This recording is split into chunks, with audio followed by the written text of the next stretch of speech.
ഞാനിപ്പോൾ നിൽക്കുന്നത് മറയൂർ ശർക്കര നിർമ്മിക്കുന്ന സ്ഥാപനത്തിന് മുൻപിലാണ്. കരിമ്പ് ചതച്ച് ജ്യൂസ് എടുക്കുന്ന യന്ത്രം.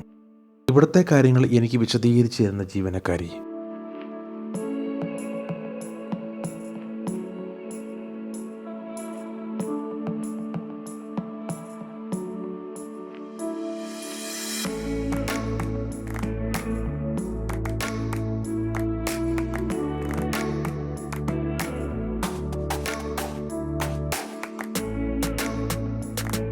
കരിമ്പിൻ ജ്യൂസ് എടുത്തതിന് ശേഷമുള്ള അവശിഷ്ടങ്ങൾ ഈ യന്ത്രത്തിൽ ഉണക്കി പൊടിച്ചെടുത്ത് അടുപ്പ് കൂട്ടാനായി ഉപയോഗിക്കുന്നു.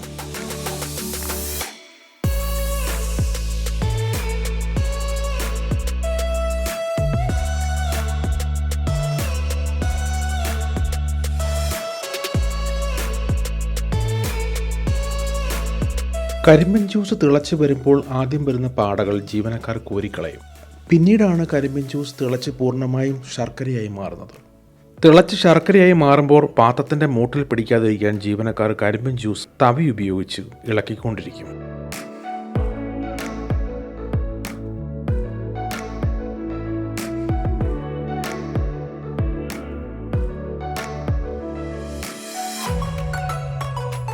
ഇവരുടെ തോട്ടങ്ങളിൽ നിന്നും ഉൽപ്പാദിപ്പിക്കുന്ന കരിമ്പ് കൊണ്ടാണ് ഇവിടുത്തെ ശർക്കരകൾ നിർമ്മിക്കുന്നത് എന്നാണ് ഇവിടുത്തെ ജീവനക്കാരി പറയുന്നത്.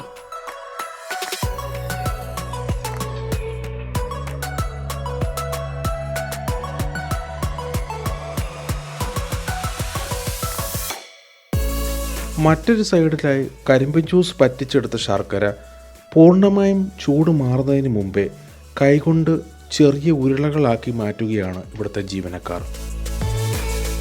ശർക്കരകൾ വെളുത്ത ചാക്കുകളിൽ കയറ്റി വിപണിയിലെത്തുകയാണ് ജീവനക്കാരുടെ ലക്ഷ്യം.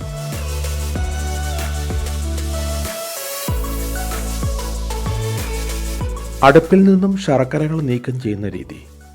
അടുപ്പിലെ പാത്രത്തിൽ നിന്നും ഉരുകിയ ശർക്കരയെ തടിയിൽ നിർമ്മിച്ച മറ്റൊരു പാത്രത്തിലേക്ക് മാറ്റുന്നു. സമീപത്ത് തന്നെയാണ് കരിമ്പിൻ തോട്ടവും.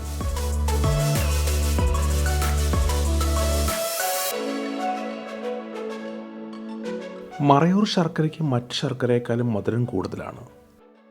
മറയൂർ ഉണ്ടാകുന്ന കരിമ്പിൽ നിന്ന് നിർമ്മിച്ചെടുക്കുന്ന ശർക്കര ആയതിനാലാണ് ഇവിടുത്തെ ശർക്കരകൾക്ക് മറയൂർ ശർക്കര എന്ന പേര് വന്നത്.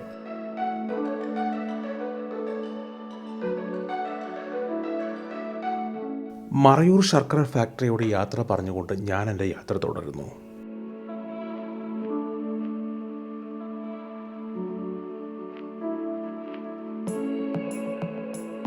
ഇവരുടെ ഈ ഔട്ട്ലെറ്റിൽ ശർക്കരയും നിർമ്മിച്ച ഉൽപ്പന്നങ്ങളും ലഭ്യമാണ്.